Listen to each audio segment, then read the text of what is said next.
Dans l'assemblée des saints, assoiffé je me tiens, que ton onction descende sur moi. Conscient que mon destin est dans le creux de ta main, que ton onction descende sur moi. Je suis disposé, assoiffé, que ton onction descende sur moi. Je suis disposé, assoiffé, que ton onction descende sur moi.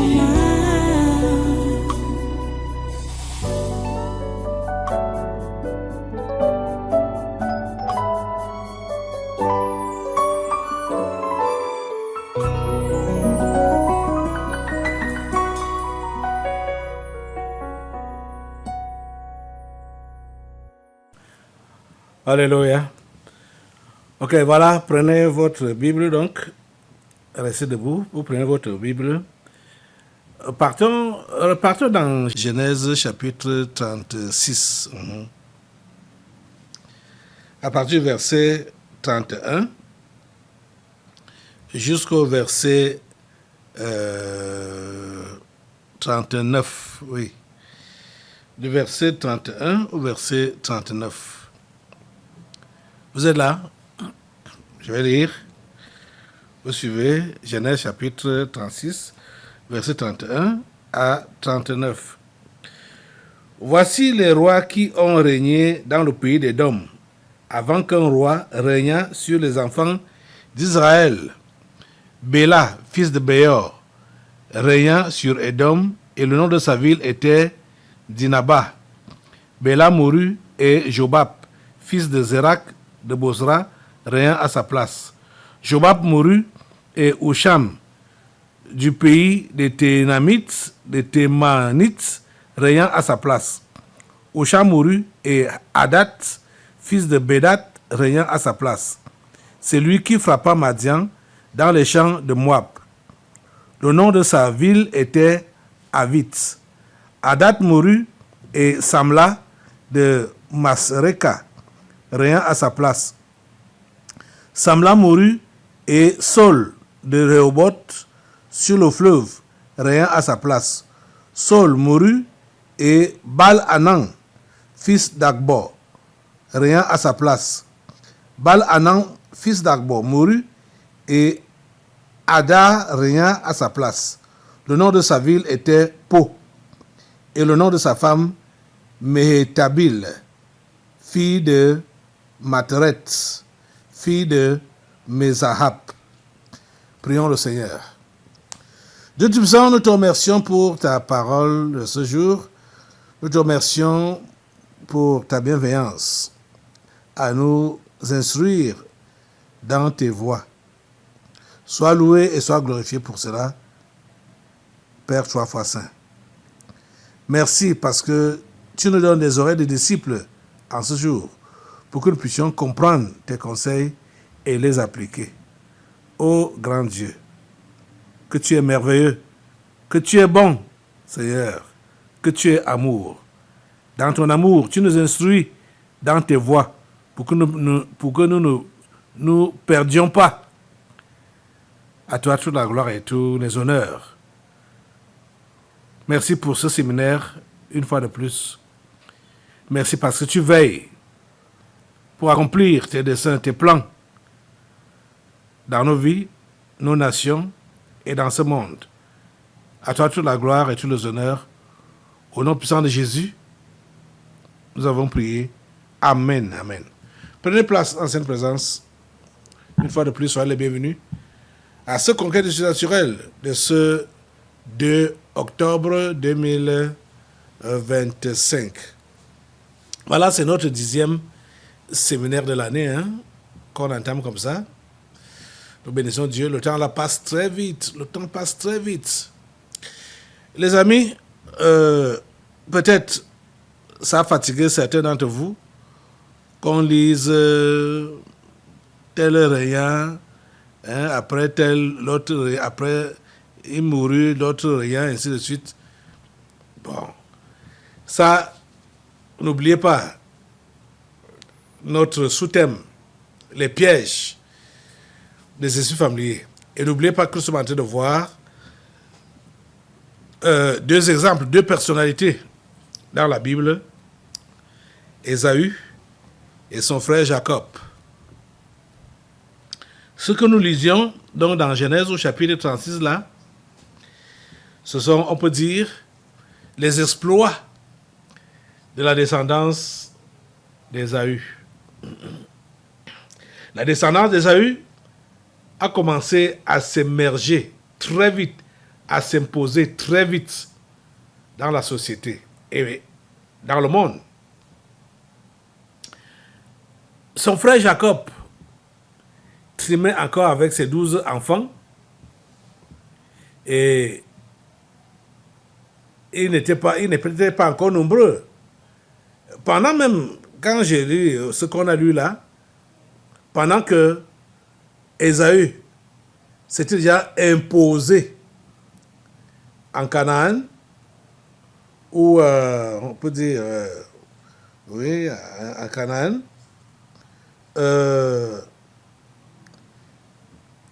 Jacob, les enfants de Jacob trimaient en esclavage parce qu'ils ont été esclaves pendant longtemps en Égypte. Pendant 430 ans, ils étaient esclaves. Et quand ils sont même venus dans la terre promise, ils n'ont pas vu établir un roi. Ils avaient des juges. Parce que c'est ça que Dieu voulait pour eux. De continuer à être leur roi. Donc, leur roi et leur juge. Mais Dieu avait quand même déjà prévu que si ça leur vient dans la tête, qu'ils veulent aussi avoir un roi comme ils ont vu dans les autres nations, parce que ils sont devenus aussi une nation. Il y a beaucoup de gens, je parle des enfants d'Israël. Il leur a donné les critères dans Deutéronome au chapitre 17 donc. Ici, on est encore dans Genèse. Ce n'était pas encore le cas.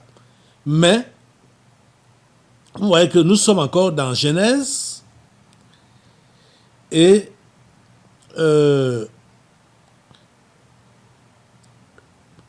Ésaü est déjà répandu. Et Ésaü a déjà des rois. Le texte qu'on a lu là, du verset 31 au verset 39 de Genèse 36, j'ai compté là 8 rois qui étaient déjà sortis d'Ésaü. 8. Un temps de mouvement. Alors que l'histoire de Jacob, on peut dire, n'avait même pas encore commencé. Parce que l'histoire de Jacob n'avait même pas encore commencé. Puisque c'est au chapitre 37 qu'on va vendre Joseph comme esclave en Égypte. Et c'est à partir de cette vente-là que Israël, plus tard, ira s'implanter en Égypte comme immigrant avec tous ses enfants. Ils étaient 70, je crois. Quelque chose de genre là. Quand ils sont allés, ils ne sont pas allés comme des esclaves, mais ils sont allés comme immigrants. Parce que les choses n'allaient pas bien dans leur pays. Donc ils sont allés pour trouver une vie meilleure en Égypte. Parce que réellement, il y avait la vie meilleure en Égypte. Puisque c'est leur enfant qui gérait les choses en Égypte. Joseph était le premier ministre d'Égypte. Et le monde entier à l'époque connaissait la crise économique. Il y avait la famine partout. Donc, quand Israël déménage pour aller s'installer en Égypte, ils ont été réellement accueillis comme des princes. Parce que c'est son fils qui était le prince de tout le royaume égyptien. Mais Dieu avait déjà parlé à Abraham depuis fort longtemps que ta postérité sera esclave dans un pays étranger pendant 4 générations. Il a même précisé pendant 400 ans. Et ils ont même, cet esclavage s'est augmenté de 30 années supplémentaires. Pendant que eux, ils étaient en train de souffrir là-bas comme ça, je veux dire, pendant que le parcours d'Israël ou de Jacob était compliqué, le parcours d'Ésaü marchait comme sur les rails. Ésaü connaissait la prospérité, le succès, l'abondance, c'est-à-dire la reconnaissance. Ésaü était déjà un chef, c'est-à-dire sa tribu ou sa famille. Ils se sont imposés très rapidement. Les amis, je vais encore vous poser les questions que j'ai posées la fois dernière ou les fois dernières. Vous êtes venus ici, sur cette terre, pour vous concurrencer à qui? Qu'est-ce que vous avez à vous concurrencer? À regarder ceux avec qui vous êtes nés, quel est leur positionnement dans la société? Vous faites le concours avec qui? Vous faites, ça dit, vous comparez à qui? Vous êtes venus sur cette terre pour qui? Et pourquoi? Je vous parle comme enfant de Dieu. Supposons que vous êtes des enfants de Dieu. Vous tous qui m'écoutez maintenant, vous devez comprendre que nous autres, enfants de Dieu, nous n'avons pas les mêmes ambitions que ceux du monde. On n'a pas les mêmes ambitions que eux. Pour clôturer le séminaire de septembre, du mois passé, je vous ai fait lire Galates, chapitre 5. Repartons un peu là. Galates, chapitre 5. À partir du verset 16 jusqu'au verset 17, donc les 2 versets là, qui dit donc, je dis donc, marchez selon l'esprit et vous n'accomplirez pas les désirs de la chair. Car la chair a des désirs contraires à ceux de l'esprit, et l'esprit en a de contraires à ceux de la chair. Ils sont opposés entre eux, afin que vous ne fassiez point ce que vous voudriez. C'est sur ce passage que nous avons clôturé le séminaire de la fois dernière. C'était le texte principal du dimanche de clôture. C'est-à-dire marcher selon l'esprit. Nous sommes appelés à marcher selon l'esprit et non selon la chair. Et nous avons bien compris que marcher selon l'esprit, c'est marcher d'après la parole de Dieu. Donc être sûr que nous faisons ce que Dieu nous demande de faire. Être sûr que nous sommes là où Dieu veut que nous soyons. Être sûr que nous sommes obéissants à Dieu. Obéissants à Dieu. C'est ça. L'ami de Dieu, le vrai enfant de Dieu, il se rassure d'être obéissant à son Dieu. C'est-à-dire qu'il marche comme Dieu veut. Il ne va pas se comparer à ceux du monde parce qu'il n'a pas la même histoire avec ces gens-là. Les gens du monde ont leur histoire, ils ont leur philosophie. Oh les amis, il faut que vous compreniez cela. Et de façon que vous n'allez plus courir comme eux. Vous n'allez plus aller prendre leur chemin ou utiliser leur méthode. Je sais que plusieurs personnes viennent ici au Tabernacle de la Liberté seulement pour la couverture. Et la couverture que vous recevez ici au Tabernacle de la Liberté, telle que la protection physique la protection physique, vous devez comprendre que cela ne suffit pas. Si vous venez au Tabernacle de la Liberté, parce que vous savez que vous allez échapper à vos démons familiers, cela n'est pas suffisant. Ils vont même vous laisser tranquille. Quand ils savent que vous n'êtes pas là pour un bon objectif, ils vont vous laisser tranquille. Ne pensez pas que vous êtes sauvé parce que vous êtes tranquille. Vous êtes tranquille parce qu'ils ont compris que vous n'avez pas compris la raison pour laquelle vous êtes venu ici. La vraie raison de venir au Tabernacle de la Liberté, c'est d'avoir la vie éternelle. C'est d'être sauvé et d'avoir la vie éternelle. Tu viens au tabernacle parce que tu fuis tes démons familiers. Je te dis que tes démons familiers vont te laisser tranquille. Tu vas rester là.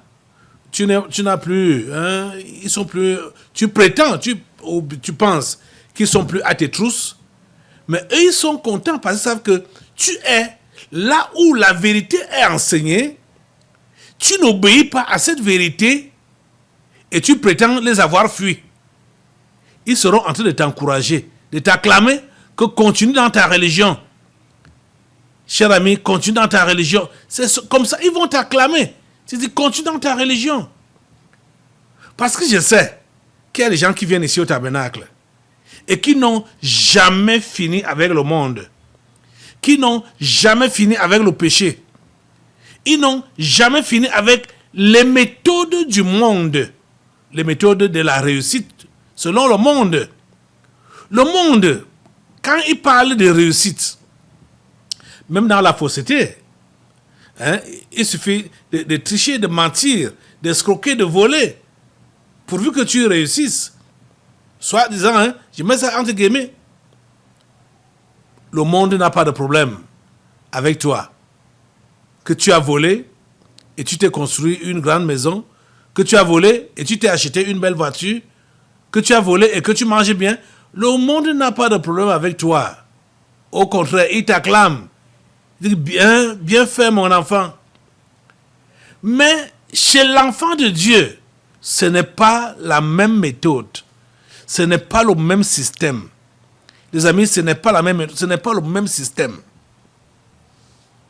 L'enfant de Dieu, je vous dis la pure vérité, qu'il est appelé à trimer d'abord. J'ai dit trimer. Tu entends ce que j'entends par trimer? Pas souffrir.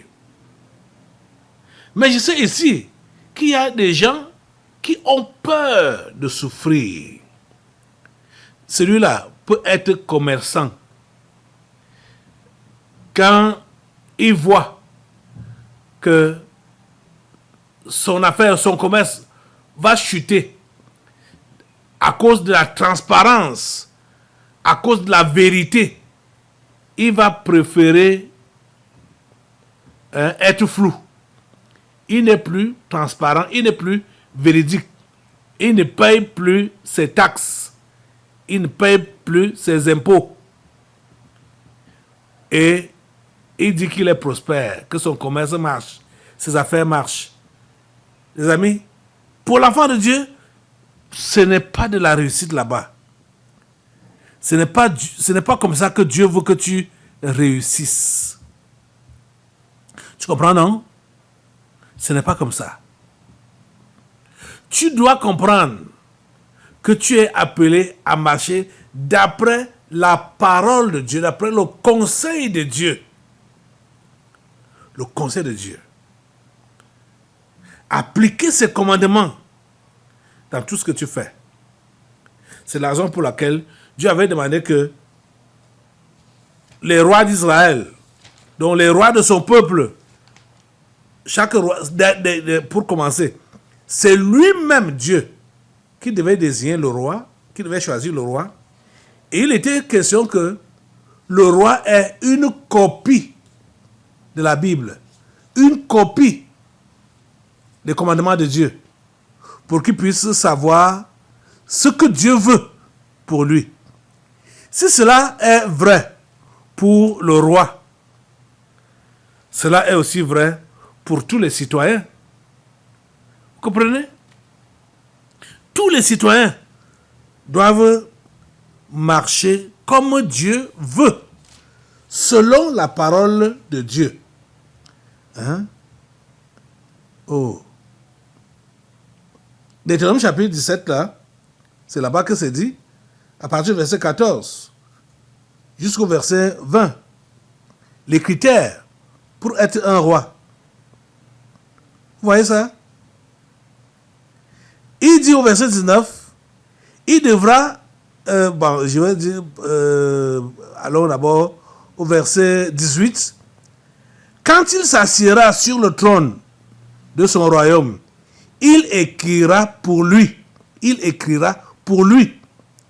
dans un livre une copie de cette loi qu'il prendra auprès des sacrificateurs, les Lévites. Il devra la voir avec lui et y lire tous les jours de sa vie, afin qu'il apprenne à craindre l'Éternel, son Dieu, à observer et à mettre en pratique toutes les paroles de cette loi et toutes ses ordonnances. Voilà le conseil de Dieu. Et rappelez-vous que quand Moïse est parti, et avant même de partir, les consignes qu'il a données à son successeur étaient quoi? Josué chapitre 1, verset 8. Josué chapitre 1, verset 8. Qui dit donc, que ce livre de la loi ne s'éloigne point de ta bouche. Médite-le jour et nuit pour agir fidèlement selon tout ce qui est écrit. C'est alors que tu auras du succès dans tes entreprises. C'est alors que tu réussiras. Voilà ce que Moïse a dit à Josué. Que ce livre de la loi ne s'éloigne point de ta bouche. Voilà le succès des enfants de Dieu. Ce n'est pas pareil comme ce qu'on appelle succès là-bas dehors. Tu ne mets pas en pratique la parole de Dieu. Tu dis que tu réussis dans le faux, dans le fémania. Non. Tu fais honte à l'évangile. Et je sais qu'il y a des gens ici qui sont faux et qui viennent du tabernacle. Ils souillent le nom de Dieu. Déjà, même ce genre de personnes-là ne peuvent jamais témoigner à leur entourage, là où ils sont. Parce qu'ils font la même chose que leur entourage est en train de faire. Ils sont dans les mensonges, ils sont dans la fausseté, ils sont dans les détournements, ils sont dans tout ce qui est mauvais, tout ce que la Bible condamne. Donc, ils ne peuvent pas témoigner de l'évangile dans leur milieu respectif, mais ils sont ici. Ils sont ici. Ils sont venus ici parce qu'ils fuient, ils fuient la sorcellerie dans leur famille respective. Ils fuient la mort. Ils fuient de mourir. Et comme ils ont vu que les démons familiers les ont laissés tranquilles, c'est pour cela qu'ils continuent à venir. Et c'est pourquoi ils prennent déjà le tabernacle comme une religion.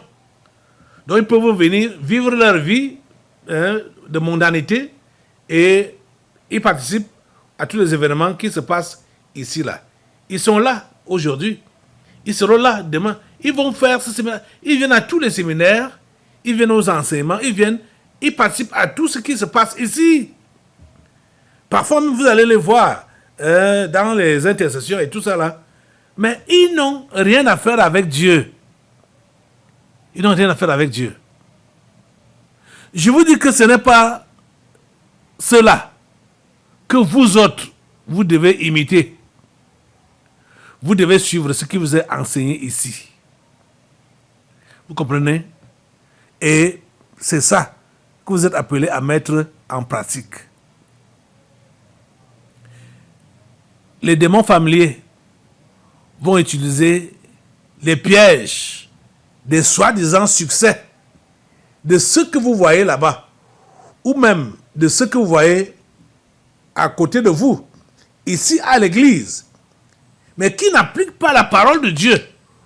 Vous voyez que eux, ils ont l'argent. Oh, ils ont réussi à construire leur maison. Oh, ils ont la voiture. Pourtant, ils sont dans le feu et tout ça. Vous allez dire, cette justice, cette vérité m'amène même où, me donne même quoi?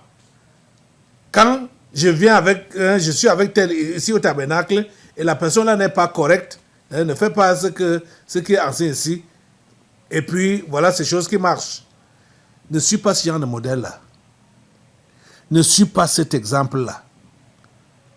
Tu comprends ça? Ne suis pas ça. Ne fais pas honte à Dieu.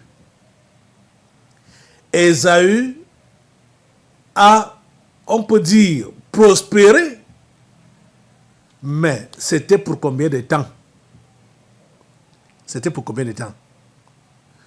Quand Dieu veut bénir pour toujours. Ce n'est pas pour un temps. Ce n'est pas pour un temps donné. Et Dieu veut te bénir pour toujours. Sa bénédiction est en Jésus-Christ. Tu prends Jésus, tu prends sa parole, tu la mets en pratique, tu seras béni.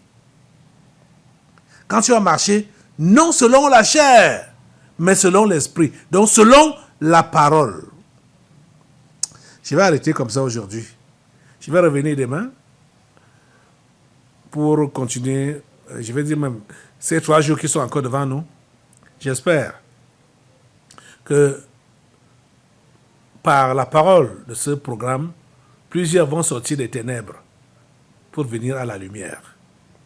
Lève-toi pour prier Dieu.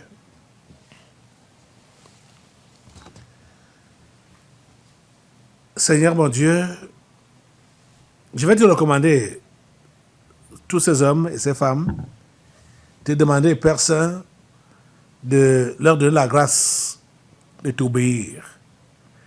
Leur donner la grâce de regarder vers toi et de regarder ta parole. De ne pas regarder à gauche ni à droite. De ne pas essayer de se comparer à ceux qui sont là-bas dehors, ou même des ivraies qui peuvent avoir ou qui peuvent voir autour d'eux dans l'église, mais de se référer à ta parole et à ton conseil et de mettre cela en pratique. C'est ma prière pour eux. Au nom de Jésus-Christ de Nazareth, j'ai prié. Amen. Assois-toi, nous allons maintenant passer aux délivrances prophétiques.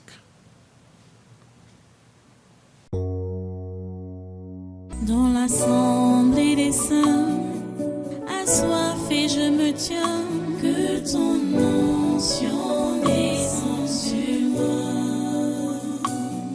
Conscient que mon destin est dans le creux de ta main, que ton onction descende sur moi. Je suis disposé, assoiffé, que ton onction descende sur moi. Je suis disposé, assoiffé,